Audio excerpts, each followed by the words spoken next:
মানুষের মধ্য থেকে পুলিশের ভয় কেটে গেছে। তুচ্ছ কারণেও মানুষ পুলিশের উপর আক্রমণাত্মক আচরণ করছে।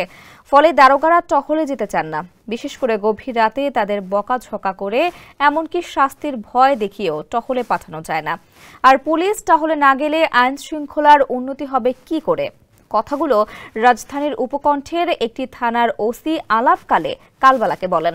রাজধানী ও রাজধানীর বাইরে বেশ কিছু থানার ওসি, এসআই সহ মাঠ পর্যায়ের কর্মকর্তারা জানিয়েছেন, পুলিশ এখনো নিজেরাই নিরাপত্তাহীনতায় ভুগছে। ফলে তারা টহল ও তল্লাশিতে যেতে অনীহা প্রকাশ করছে। মামলার তদন্ত ও আসামি গ্রেপ্তার অভিযানে যাওয়ার ঝুঁকি নিতে চাচ্ছে না তারা। আবার অনীহা আদালতে সাক্ষ্য দিতে। অনেকে নানা অজুহাতে আদালতে সাক্ষ্য দিতে যাচ্ছেন না। বিশেষ করে যারা গত 15 বছরে বিভিন্ন থানায় কর্মরত ছিলেন, তারা ওই এলাকায় সাক্ষ্য দিতে যেতে ভয় পাচ্ছেন। এতে করে স্থবিরতা দেখা দিয়েছে রুটিন পুলিশিংয়েও, যার সুযোগ নিচ্ছে নানা শ্রেণীর অপরাধী চক্র। আলাউদ্দিন আরিফের প্রতিবেদনে বিস্তারিত জানাচ্ছেন তারেক আহমেদ।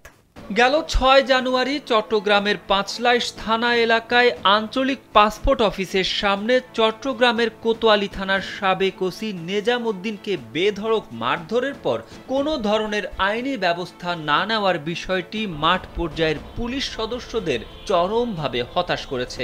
এছাড়া দেশের বিভিন্ন স্থানে রাজনৈতিক দলের নেতাকর্মীদের হাতে পুলিশ লাঞ্ছিত হয়েছে, সেগুলোরও বিচার হয়নি বলে তারা অভিযোগ করেছেন। পুলিশের প্রতি জনসাধারণের আস্থাহীনতার কথা উল্লেখ করে সম্প্রতি প্রধান উপদেষ্টার কাছে পেশ করা পুলিশ সংস্কার কমিশনের প্রতিবেদনেও পুলিশের ওপর জনগণের আস্থা পুনরুদ্ধারের বিষয়টিকে গুরুত্ব দেওয়া হয়েছে। সেখানে বলা হয়েছে, জুলাই আগস্ট গণ অভ্যুত্থানের সময় ছাত্র জনতাকে হত্যা ও আহত করার ঘটনায় দোষী পুলিশ সদস্য এবং তাদের নির্দেশদাতাদের যথাযথ বিচার নিশ্চিত করা অত্যন্ত প্রয়োজন। এটি কেবল আইনের শাসন প্রতিষ্ঠার জন্যই নয়, বরং জনগণের আস্থা পুনরুদ্ধার এবং পুলিশের প্রতি ইতিবাচক মনোভাব গঠনের জন্য অপরিহার্য।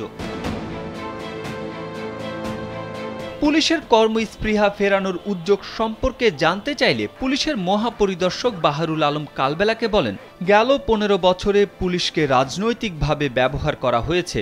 পুলিশ যেন আর রাজনৈতিক প্রভাবে না পড়ে সেজন্য পুলিশ রিফর্মের কাজ চলছে।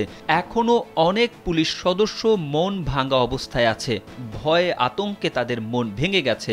গণ অভ্যুত্থানে সিনিয়র পুলিশ সদস্যরা জুনিয়রদের হুকুম দিয়ে তাদের অনিরাপদ রেখে পালিয়ে গেছে। বর্তমান পুলিশ ফোর্সকে জাগিয়ে তোলা বা কর্মস্পৃহা ফিরিয়ে আনা এখন সবচেয়ে বড় চ্যালেঞ্জ। আমরা সে লক্ষ্যে কাজ করছি। তারেক আহমেদ, কালবেলা।